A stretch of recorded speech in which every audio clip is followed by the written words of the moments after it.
Bueno, amigos de Señal 3 La Victoria, estamos en esta nueva entrevista en De Frente Latinoamericano, y donde vemos los temas que los grandes medios no tocan o tergiversan cuando los tocan. Por eso hoy día nos interesa en grande manera. Nos hablaba recién un compañero que venía de Ecuador y decía: en Ecuador se trabajan 40 horas. Y se trabajan 40 horas porque está hecha la ley y el país no quebró, no se bajaron los sueldos. Por lo tanto, hoy día estamos con una compañera de acá del distrito, abogada, diputada, que es la diputada Gael Lloman. ¿Cómo está, Bien, señora bien. diputada? ¿Señora o señorita? Señorita. Señorita todavía. Qué bien. ¿Cómo ha estado? Bien, bien ajetreado todo, igual con todo este tema de las 40 horas y coyunturas que hemos estado viendo en el Congreso, pero que son importantes. Así que, nada, pues contenta igual de estar y tener la suerte de dar estas peleas también. Está bien. Para eso fueron encomendadas. Exacto. Con nuestras votaciones ahí, para que pudieran representar al pueblo. Exacto. Y ganar además la dignidad para el pueblo. Sí. Que, bueno, ahí Cuesta, uno en las peleas que da y que a veces no todos están en la misma postura, o sea, Correcto. y con quién uno se enfrenta, ¿cierto? Cuando uno, bueno, a mí me ha tocado ahí en la comisión tener que dar esa discusión con el diputado Melero, que lleva 30 años, con una historia que yo diría que es bien representativa de lo que él también identifica en la política y por quién él está peleando. Y tener ahí la grande empresa, es todo muy significativo también. Oye, ¿qué significa tener a diputados durante tantos años en el Congreso, que lleven, no sé, 20, 29? Hay algún diputado que lleva 29 años dentro del Congreso. ¿Qué pasa con eso? ¿Qué pasa por tu cabeza cuando te encuentras con gente tan longeva dentro de un órgano que debería estar constantemente cambiando para que no se produzca la corrupción? ¿Qué te parece a ti estar ahí o ver eso? O sea, me parece que también demuestra lo cerrado que está en las instituciones políticas que deberían representar a los actores sociales, a la ciudadanía, a las demandas sociales que se han señalado, se han instalado en la calle durante estos últimos años. O sea, uno ve que ese centro, ¿cierto? O sea, el Congreso, cuando uno se sienta en la sala y ve los distintos actores políticos representados, eso no es la sociedad, no es lo que anhela la sociedad tampoco. Entonces, eso queda en evidencia en estas discusiones, en que sean diputados que lleven 30 años, como en el caso, por ejemplo, del diputado Melero, que lleva 30 años ahí sentado en el Congreso legislando, bajo una visión que es conservar lo que hay. O sea, no quieren mover ni una pizca de lo que tenemos. Del legado, o sea, lo defienden, de hecho. Y defienden la consecuencia, que es mantenerlo y profundizarlo. Y eso es lo que a mí me parece que finalmente diputados que lleven tanto tiempo, finalmente es por eso, o sea, porque no quieren que se mueva nada. Y ellos que han defendido 30 años atrás este modelo, claro que tienen a lo mejor más experiencia para seguir defendiéndolo que otros que sean más nuevos, incluso dentro de sus mismos sectores.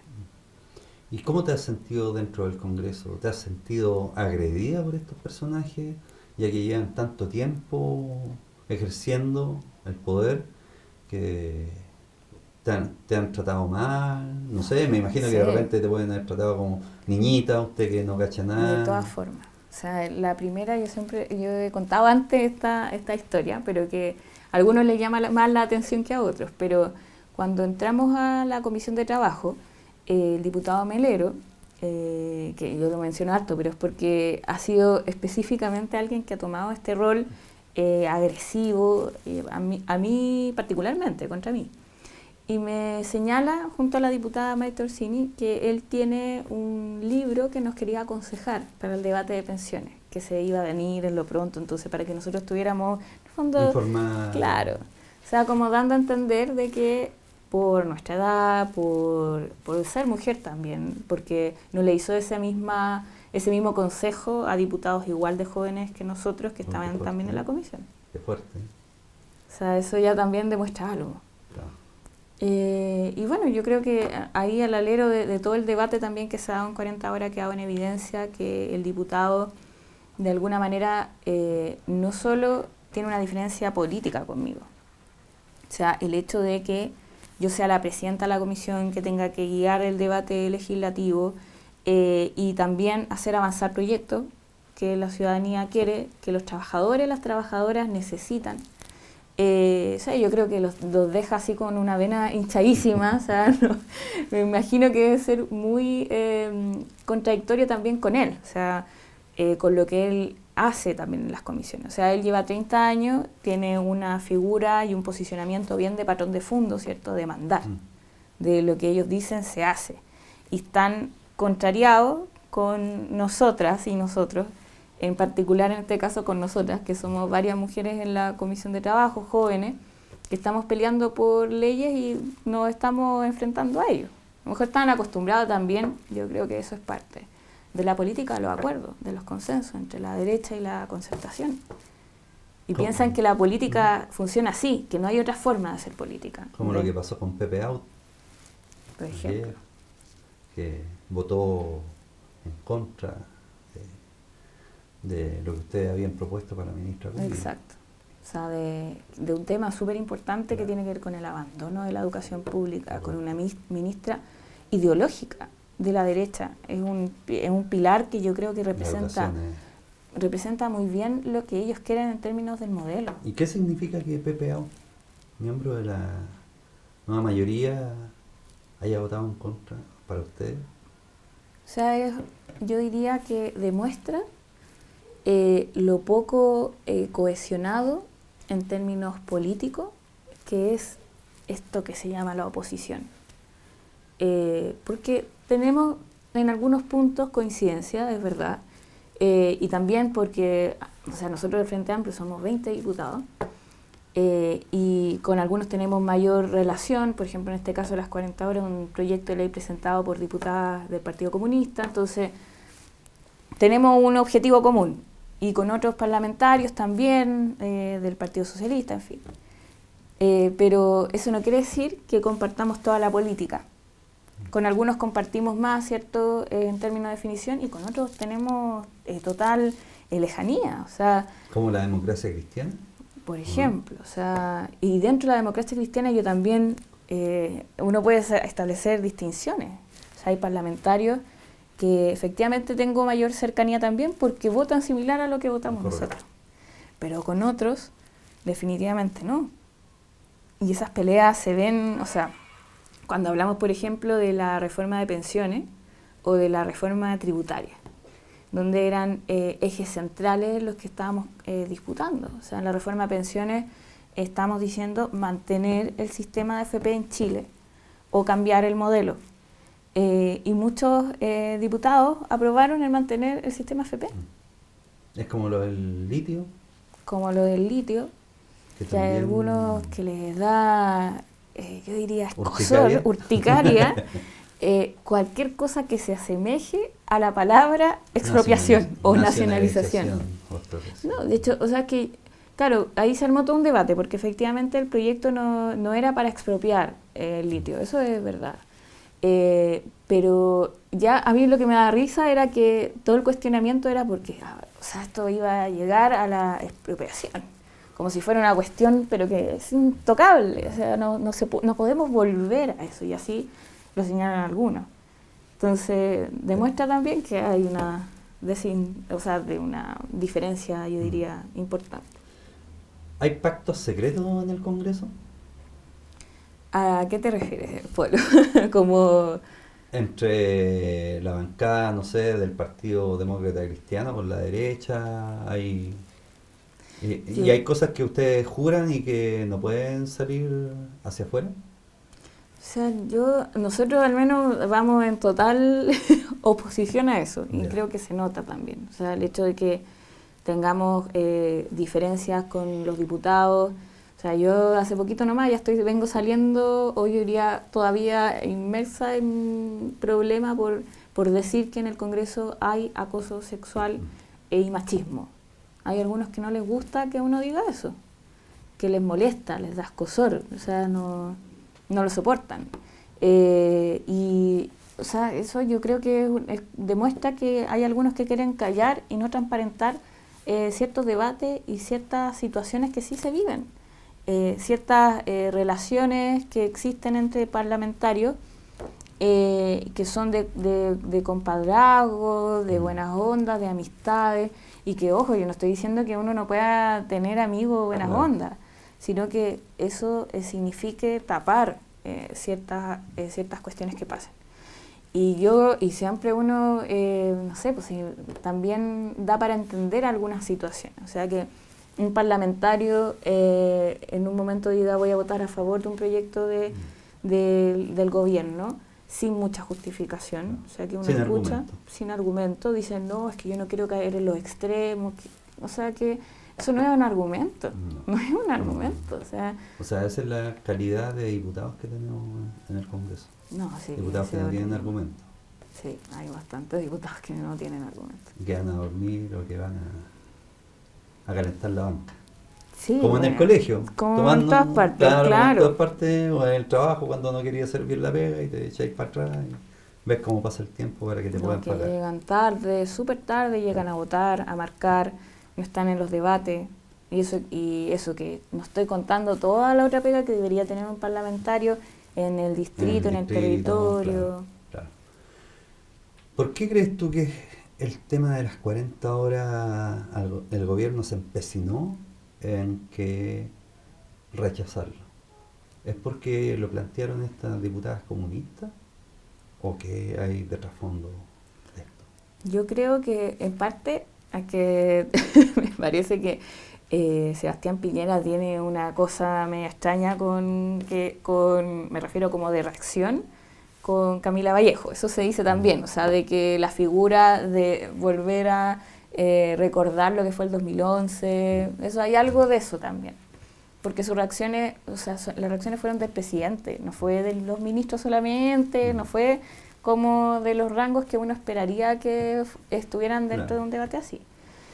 Pero yo creo que hay algo más, y que es la defensa también, aquí yo diría, de un diseño en materia laboral, de la profundización de la precarización en el empleo, de la flexibilidad laboral.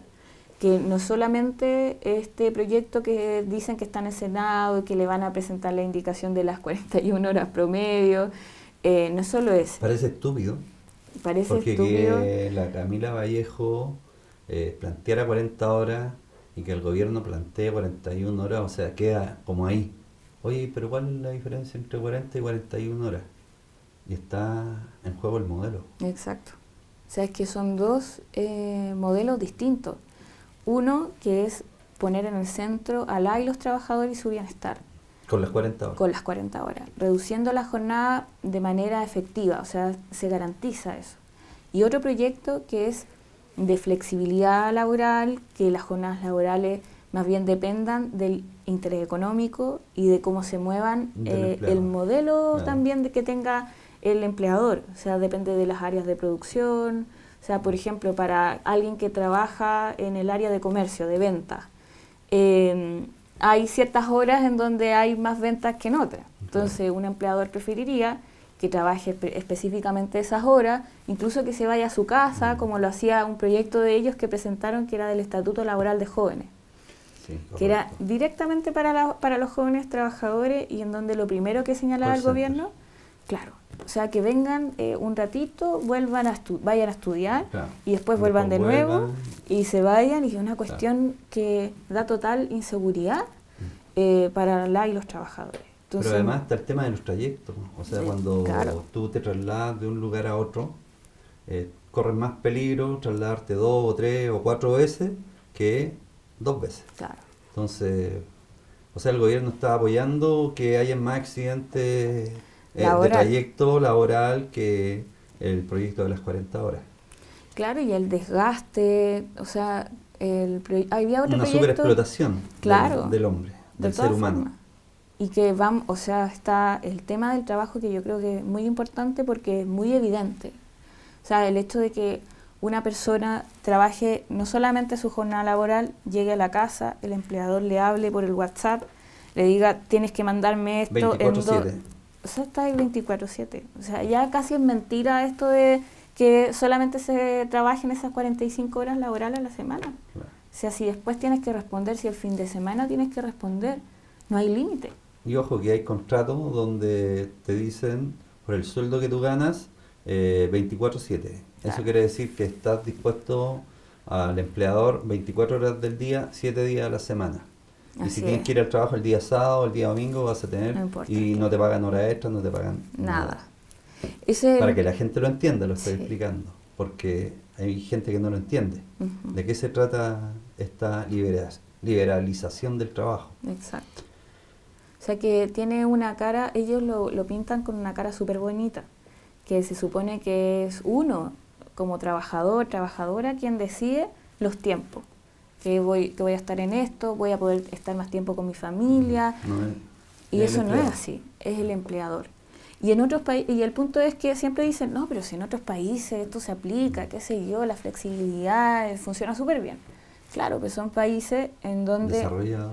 claro, y donde la organización sindical les permite negociaciones Claro. colectivas por área. O Claro. sea, se pueden sentar a negociar todos los que trabajan en comercio con la empresa de comercio en Chile. Eso no existe. O sea, al contrario, acá en Chile se ha hecho todo para que haya un sindicato del líder de la esquina de no sé dónde, Claro. que pierde peso en la negociación. Y ese es el tema. Las organizaciones de trabajadores, de trabajadoras en Chile han perdido peso por la legislación que tenemos. Se dice que es el quinto país de la OCDE donde más horas se trabaja en Chile. Pero hay países de la OCDE donde se trabajan 36 horas. Entonces, ¿cuál es la comparación en términos de para uno y para otro lado? O sea, tenemos un gobierno que quiere como mucho 41 horas, pero con flexibilidad laboral, y queremos a las diputadas, no solo comunistas, sino No, que claro. también del Frente Amplio y gente de la nueva mayoría también, que están por las 40 horas. ¿Qué queda de esto en términos de a quién le tiene que creer la gente? O sea, yo creo que el proyecto ¿Y de por 40 qué? horas, yo creo que el proyecto de 40 horas va a ser aprobado. O sea, tenemos las mayorías en el Congreso para que logre ser el proyecto que salga a la luz. ¿Se aprueba por mayoría simple o hay Por que tener mayoría quórum simple. calificado? Por mayoría simple, Siempre y cuando la democracia cristiana y los independientes no se les dé vuelta la chaqueta como siempre. el tema O por ahí la- es que como la los mayoría tenemos de un las veces. poquito más amarrados.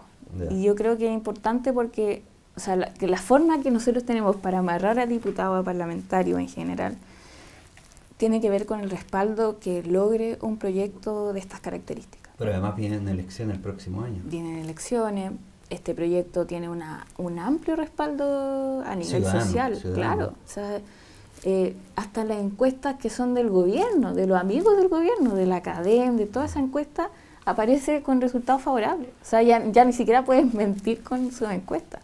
Y a pesar de que uno lee las preguntas y ve cómo quieren, en el fondo, manejar a nivel de las preguntas a la opinión. Pero sin embargo, a pesar de todos esos obstáculos, hay un amplio respaldo. ¿Cuál podría ser el peor escenario de esto? O sea, yo creo que Según lo que ustedes han visto dentro del Congreso, ¿cuál sería el peor escenario? Yo creo que bueno, hay un peligro que han estado amenazando todo este tiempo, que es recurrir al Tribunal Constitucional y que por el Tribunal Constitucional no tengamos ley de reducción de jornada laboral. Pero vuelve a situar el problema de mantener una tercera cámara que decide, o sea, son ministros designados, porque así es, o sea, son designados según el color político que tenga la persona que está designando, y en este caso hay ministros designados por el presidente de la República. O sea, ¿Tú encuentras que está bien cómo se eligen los señores del Tribunal Constitucional? Porque hasta el momento es bicameral ujú. y no debería estar compuesto por gente honesta y gente que no esté al arbitrio de los dineros. De todas formas, o sea, y creo que debe ir por otro concepto, porque se supone que es un tribunal para revisar la constitucionalidad de las normas, de las leyes. Pero la verdad es que han sobrepasado absolutamente esas atribuciones. O sea, el Tribunal Constitucional, con el aborto en 3 causales, hasta creó aspectos de la norma que no estaban incorporados. El tema de la objeción de conciencia institucional, que una clínica privada pueda tener conciencia, claro. Esa es una cuestión absolutamente aberrante, y que ellos lo inventaron. O sea, está absolutamente por fuera de lo que podría tener de atribución un tribunal constitucional. Y demuestra que ahí lo que impera es la posición política ideológica de los ministros.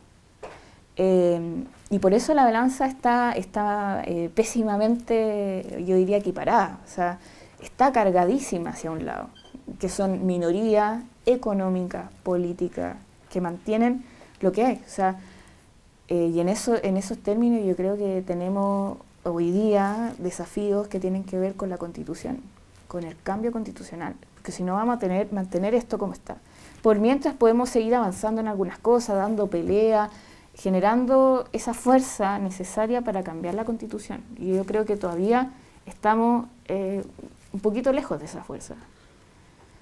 ¿Qué hace falta entonces para poder cambiarla? Para poder tener esa fuerza, para tener el quórum indicado para poder cambiar la Constitución. ¿Se necesitarán más parlamentarios o se necesitará la movilización del pueblo? O sea, yo creo que la base es la movilización del pueblo. Ahora sí necesitamos más parlamentarios que representen también a ese pueblo organizado. Creo que las dos cosas tienen que sí o sí ir vinculadas, hoy día al menos. Y eso es porque también, o sea, no podemos hoy día hacer cambios que no sean dentro de esta institucionalidad. Y si llegara el momento en que tengamos un presidente o una presidenta que llame a una asamblea constituyente, lo que vamos a necesitar es la organización hoy día del pueblo que pueda tener la capacidad de participar de manera masiva en un espacio como ese y de incidir. Para terminar con el tema de las 40 horas, por favor envíale un mensaje a través de esta cámara a la gente que te está viendo en relación a qué esperar de ustedes con el tema de las 40 horas. O sea, yo diría que esta es la oportunidad de nuevo de hablar de la situación en la que se encuentran las y los trabajadores del país, de la necesidad de contar con organizaciones sindicales que respondan obviamente a los intereses de las y los trabajadores para dar estas peleas. Porque lo que vaya a pasar en el Congreso, lo que vaya a pasar con el Tribunal Constitucional, son cuestiones que son incertezas, ¿cierto? Pero la única certeza que vamos a lograr es que mediante la organización tengamos capacidad de presionar y de incidir. De eso se trata. Y creo que esta ha sido una bonita y una gran excusa para volver a hablar desde la política de los intereses de las mayorías. Para pasar a otro tema, ¿tú has levantado proyectos de ley? Sí, bueno, hay un proyecto que está muy relacionado con esto, de hecho, que es de reconocimiento del trabajo doméstico. También lo presenté este año. Nos van a poder reconocer. Y que está relacionado porque... ¿Pero es para hombres y mujeres o es solamente para hombres y mujeres, o sea, pero sí entendiendo que la mayoría del trabajo doméstico lo realizan las mujeres y que también tiene que ver con que no sea un trabajo para las mujeres, que no esté naturalizado eso, sino que repartir en el fondo las pegas, que haya un principio de corresponsabilidad. Este es un cambio que yo propongo hacia la Constitución, que nos permita el dar este debate en cada una de las aristas que tiene. O sea, en pensiones, por ejemplo, vemos una desigualdad tremenda entre hombres y mujeres, también porque no se reconoce este trabajo. Entonces, mujeres que dedican toda una vida a ese trabajo... ¿Y quién lo debería reconocer? ¿El Estado? El Estado debería reconocerlo y en términos como sociales lo que debería pasar es que exista una corresponsabilidad, que no sea la carga de la mujer esta pega, sino que sea carga conjunta y que el Estado también responda. O sea, en eso vemos un Estado ausente.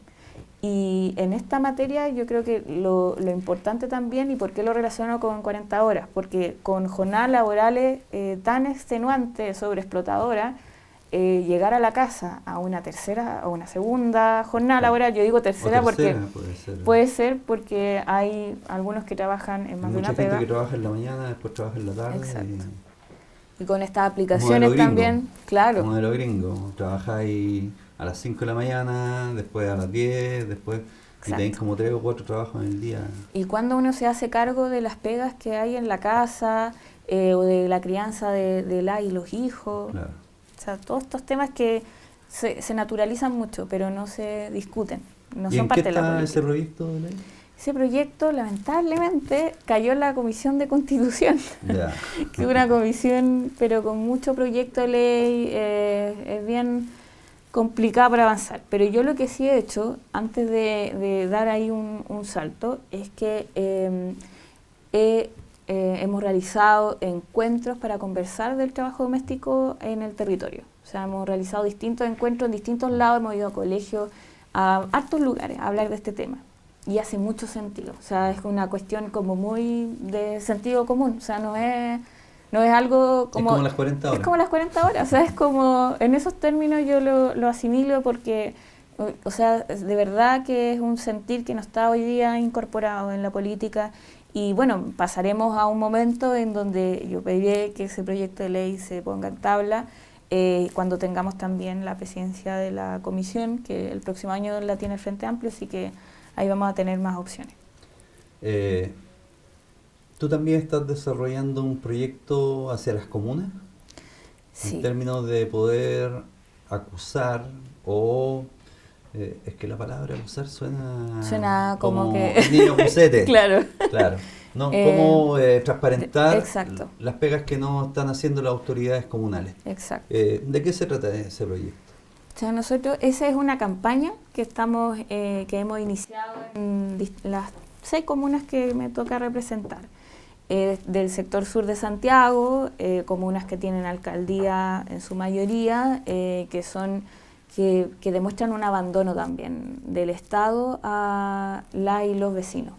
Y en eso entregar las herramientas, que los vecinos puedan decir, mira, en mi comuna pasa esto, a mí no me han entregado tal beneficio o tengo tal problema, que son varias comunas, y me han llegado varias solicitudes por lo mismo. O sea, nosotros lo que hacemos como equipo, porque ahí está todo el equipo de la Diputación también en eso, que las denuncias que nos lleguen, nosotros gestionamos para presionar a las autoridades correspondientes y que se hagan cargo. O sea, tenemos casos como un centro de atención de urgencia de la Municipalidad de Los Espejos, que lleva una promesa y prácticamente 2 años sin funcionamiento, y eso que es una necesidad de verdad apremiante para los vecinos de Los Espejos. Hay un ejemplo, supongamos muchos vecinos que postulan a subsidios y después sale la amiga del alcalde o quien le ha hecho la campaña al alcalde juntando gente para llevarse, no sé, el subsidio de el piso flotante, las ventanas o del panel solar. Eso, ¿cómo lo toman ustedes desde el punto de vista de ese proyecto que tú tienes? O sea, ahí lo que hacemos, tenemos alguna herramienta de fiscalización los diputados y esa es la gracia que existe. O sea, de pedir información, de pedir reuniones y que nos otorguen esas reuniones y bueno, si hay que tomar más otras medidas, por ejemplo en esos casos acudir a Contraloría, tiene otro peso que vaya un diputado, una autoridad, obviamente que sabemos que esas herramientas sirven para que estén al servicio, sí, de la y los vecinos y sus requerimientos. Creemos que esa tiene que ser la lógica y en ese caso, por ejemplo, en particular, yo diría el tema de la malversación de fondos o que no se cumplen las reglas, por ejemplo, para entregar los fondos en las postulaciones, el tema del amiguismo y las buenas relaciones que permite a algunos entrar al municipio y no a todos los vecinos. O sea, son temas que son recurrentes. ¿Ustedes tienen algún número de teléfono? ¿Tienen la forma una que página? ¿Cómo uno se comunica con ustedes? Tenemos las páginas de las redes de la Diputación, en donde ahí se nos han contactado gente, el Facebook, también Instagram, el correo electrónico. ¿Y cuál es? A ver si me recuerdo, porque tengo una pésima memoria, pero es el correo electrónico es info, ayúdanos a denunciar, arroba, no, creo que es gael, no, me estoy equivocando, estoy embarrándola. Me están diciendo por interno que... Ya, pero lo ponemos después. Ya, lo podemos poner, ahí, pero ponemos una winchita ahí ponemos una No te winchita, preocupes, pero sí, ahí en va a las salir. páginas de Facebook de la Diputación, donde me buscan a mí, Gael Llomens, diputada, y aparece, y también Twitter, Instagram. O sea, si yo veo, supongamos, una cantidad de basura o de escombro que está ahí por meses y meses y meses, y veo que el municipio no hace nada, ¿yo puedo recurrir a ustedes? De todas formas. De hecho, nos ha pasado. O sea, hemos recibido denuncias, y lo más interesante es que nos ha pasado también de que denuncias que hemos recibido hemos tenido una buena respuesta.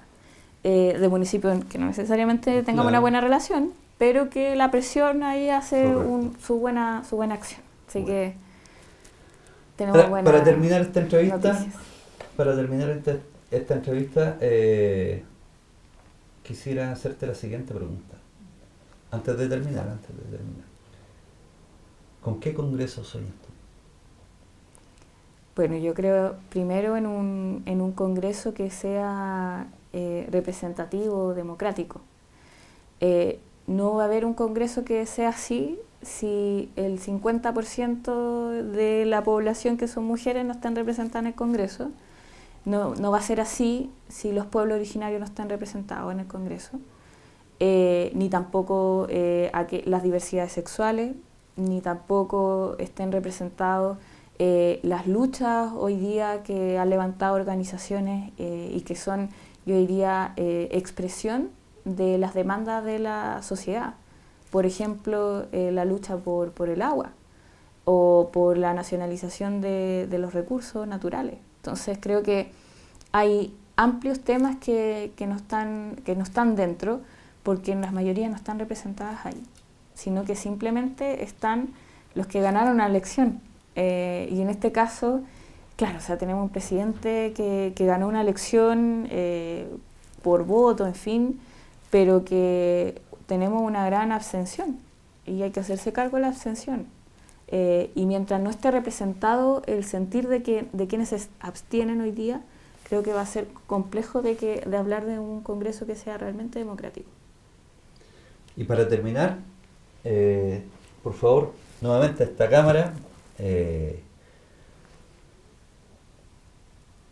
dile a los pobladores por qué estás luchando tú en el Congreso, por favor. Bueno, lo primero que yo diría es lo último que estaba diciendo anteriormente. O sea, creo que la primera lucha que tenemos que dar es por entregar y profundizar más nuestra democracia. Es una democracia restringida, heredada y que necesitamos transformar. Yo diría que eso es lo primero. Fortaleciendo la democracia, todo el resto va a venir, porque va a ser escuchar hoy día las voces ausentes. Y esa es mi otra patita. O sea, todos los temas que sean de interés de las mayorías, nosotros los vamos a pelear, y lo digo como nosotros porque me entiendo dentro de un proyecto colectivo, no soy solo yo. Y eso es lo importante también, que cada vez hemos ido creciendo y al menos hay varios actoras también que estamos peleando por las demandas del pueblo, las demandas por reducción de jornada laboral, las demandas por reconocer el trabajo doméstico, por no más AFP, por tener un sistema de pensiones distinto, solidario, de reparto, y así tantas otras, ¿cierto? Por tener el agua, por hoy día que tenemos un sistema privatizado, que el 90% esté concesionado. O sea, es tremendo y eso también demuestra las desigualdades de este país, que yo creo que es la raíz también de todos los problemas. Bueno, muchas gracias, señorita diputada, por tenerla acá.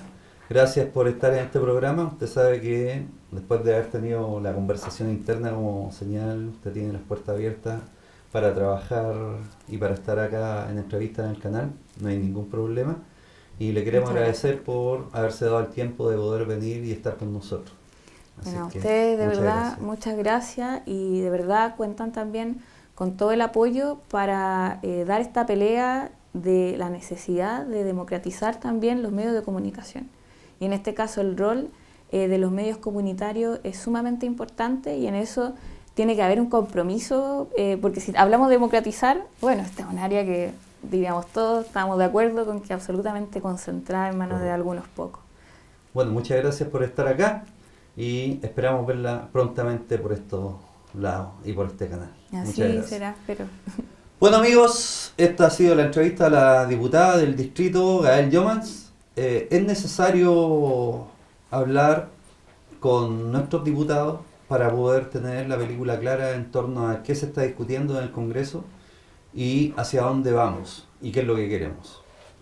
Por supuesto, diputados que sean conscientes y diputados que pocas veces también tengan la posibilidad de hablar a las cámaras, porque sabemos que la derecha tiene la concentración de los medios de comunicación, por lo tanto, los medios están a disposición de mayormente de los diputados de derecha. Y lo sabemos porque mayormente salen ellos en la televisión. Por lo tanto, hay que hablar de la democratización de los medios de comunicación. Hay que pelear por una nueva ley de medios que nos permita democratizar el espectro. Sin medios comunitarios no hay democracia. Y eso es aquí y en toda Latinoamérica y en todo el mundo. Por lo tanto, el llamado que hacemos desde este humilde canal o este pequeño o gran canal es a democratizar el espectro, hacer una nueva ley de medios que nos permita avanzar en democracia. Como decía la diputada, primero tenemos que lograr bien la democracia porque todo lo demás viene en camino. Por lo tanto, agradecer a la diputada y por supuesto a ustedes que nos están viendo en este programa de Frente Latinoamericano, para hablar la verdad y no las mentiras de los grandes medios y de la concentración de los grandes medios. Así que muchas gracias y hasta pronto.